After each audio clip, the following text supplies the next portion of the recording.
Alrighty, hey everybody.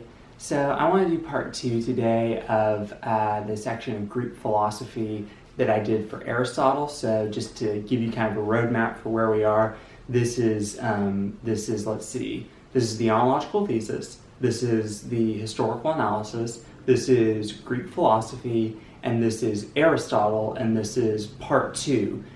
Because in part 1 I got through kind of a lot of content, and then now part 2 I should just be able to finish it up real quick.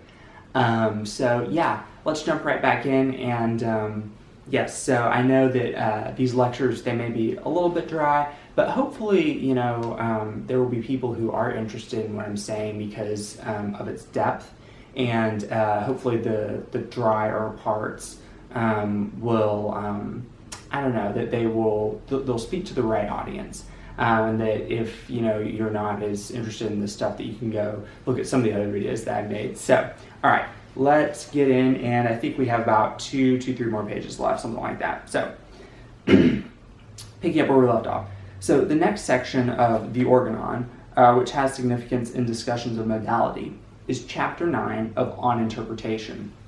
Other chapters, such as 12 through 13, discuss modal logic, but not in the metaphysical sense that captures the interest of this investigation. Throughout this work, Aristotle had been fixed with discussing the idea of contradiction. Two premises, A and B, are contradictory when A expresses the negation of B. Thus, for every pair of contradictory propositions, one of the propositions will be true, and one of the propositions will be false.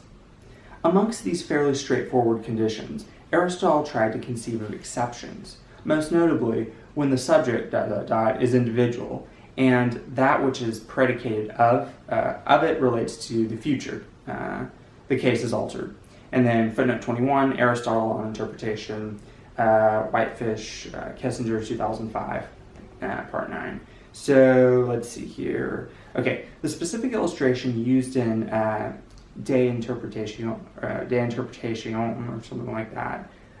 This is probably the Latin version of On Interpretation. Was of a future sea battle. So consider, for example, the Battle of Salamis that took place on September 20th, 480 BCE. Before September 20th, one of the propositions must be true, and the other must be false. 1.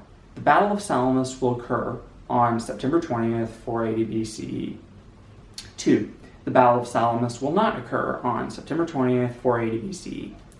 The problem is that if one of these propositions was true before the event, and one of these propositions was true after the event, then by definition, they must always have been true. In essence, there must have always been a fact about the matter. In that case, a type of determinism known as fatalism must be the case necessarily. Consider the following logical formulation of this argument for fatalism.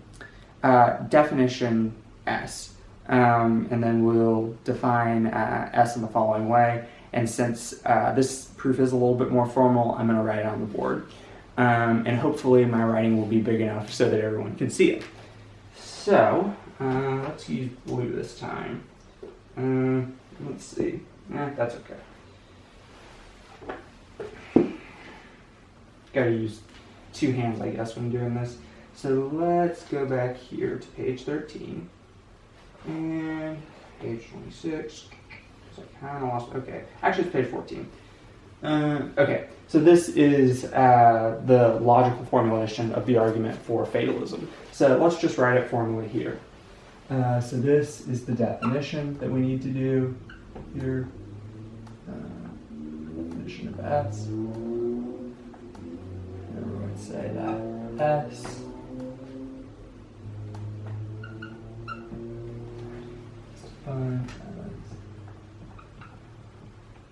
There.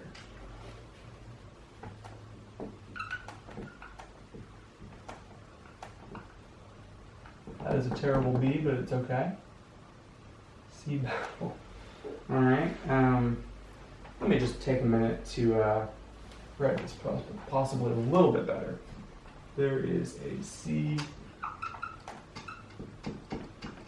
battle.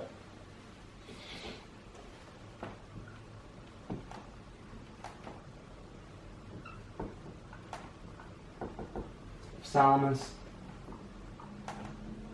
on step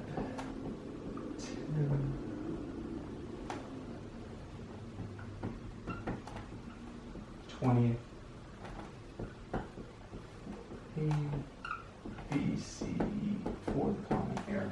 Okay, so this is our definition of the proposition S. Hopefully that's visible with the lighting and with just everything. So now we're going to write our premises, and then we will write the conclusions after that.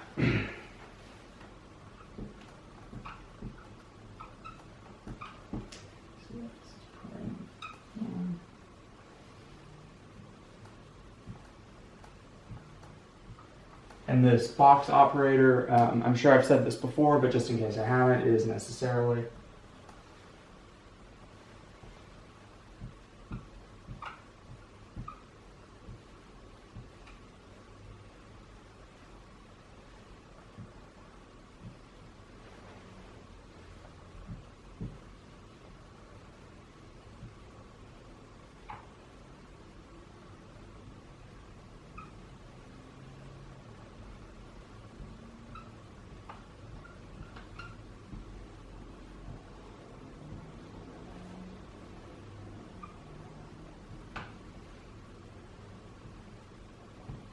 Okay, so this is going to be S entails necessarily S, not S entails necessarily not S. So premise 3, we're either going to get S or not S, and then we'll get our conclusions here.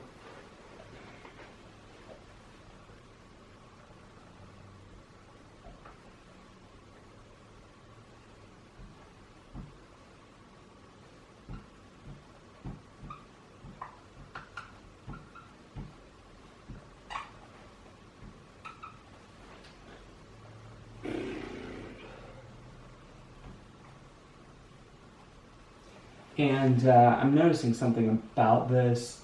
You really kind of do need to state, well, wait a second. Actually, I don't think you do.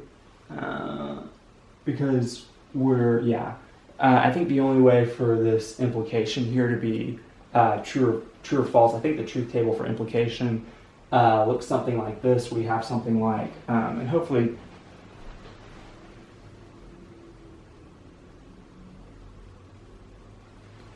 this is somewhat readable, but let's, I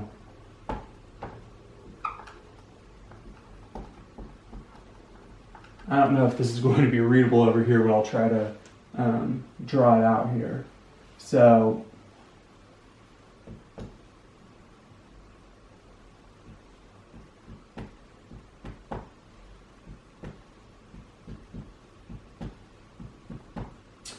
okay.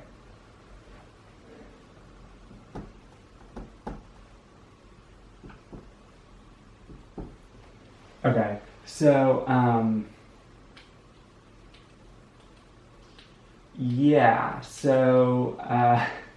let's see. So I was trying to figure out why I didn't just put S and necessarily S as premises. Well, you can't put both of them as premises, and really this should be, I said it's disjunctive here, but I think a better way to do this might be to do the exclusive or, which, if you have done a little bit of digital logic, which is kind of extending, it's like engineers extending propositional logic, but we write it like this. We do this, and then we circle the plus, so we call it circ plus, or circ addition, and circ is spelled C-I-R-C, circ, because it's circle, okay? So circle, and so there's premise 3, and so we want to either be one or the other, but it can't be both because that would be contradictory. Then the conclusion, I'm sure there was a reason. There's got to be a reason why I didn't do this. I probably just wasn't, when I did the disjunction symbol here, I probably just wasn't meaning to imbue it with so much significance as for one to say, Yes, but it doesn't. If it's or, couldn't both of them be true? It's like, well, they could, but let's just fix this for now. But yeah, what I wrote was necessarily S.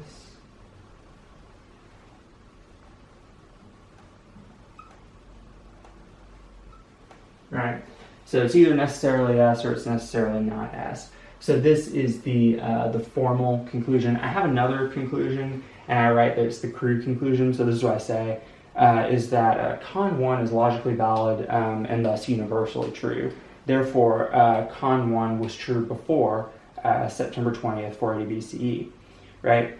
So, yes, if the conclusion 1 is logically valid and universally true, okay, it's going to be, and it's true before September 20th, 480 BCE. That's kind of the eternality that we wanted there. If it's true at one time, it kind of, in this sense, if something's true, well, let's not get onto this. I think I misread this, or I was, okay, this is why I'm stuttering right now. Because there's this thing called the Universal Quantifier, and it's like for all x, and that's not what I meant here by universally true. At least I don't think it is. I'd have to go back and think about this a little bit more, but that's in the common sense colloquial definition of universally true.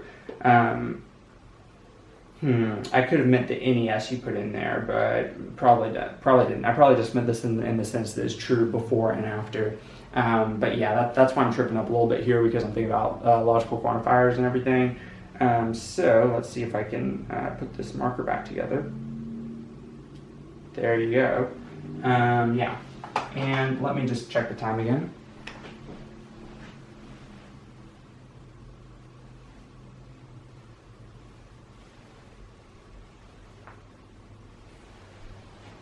So I realized that I think this is invisible due to a glare. So this says box S, and then this disjunction V symbol, box not S. So either necessarily S or necessarily not S. And by the way, I think this is kind of hard to read also. So it's CIRC underlined and then parentheses LE. It's like circle. It's the first part of circle, circ. It's the first time I heard that, I thought they were talking about circ as in maybe, was it some German word? Is it something out of, I mean, is it Latin? What are you talking about? I thought it may be spelled SERK. It took me so long, but now I was like, oh my gosh, this is what they're doing. Okay, anyways. So, and this, by the way, was I'm pretty sure this was my formalization. Anyways, if something like this goes through, fatalism is true. The reason fatalism would be true is because these propositions would be necessarily true before their occurrences, and so your decisions wouldn't really matter. Now, that's the argument for fatalism. There's a lot more going on there. All right.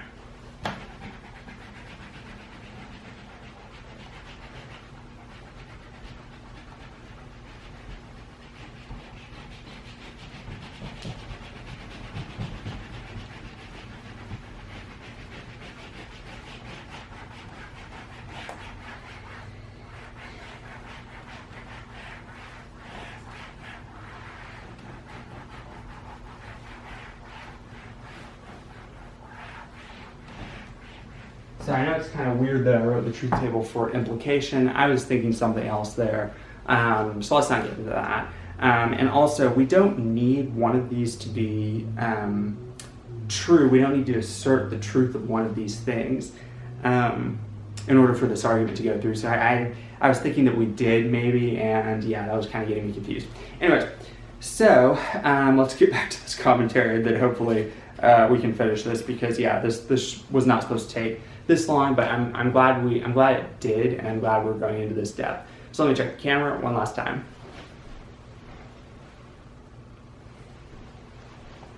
Okay, good.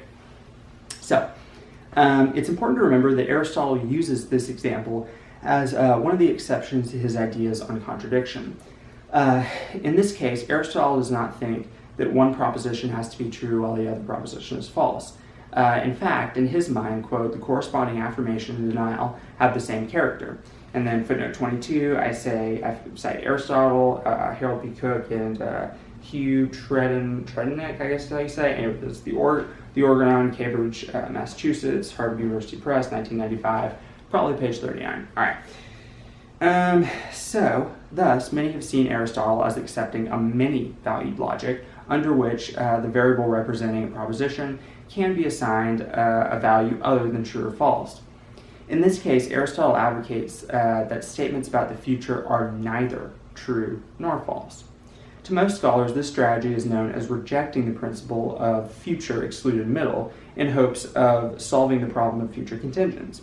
To be clear, the idea of future contingent is simply a statement made about the future that is contingent.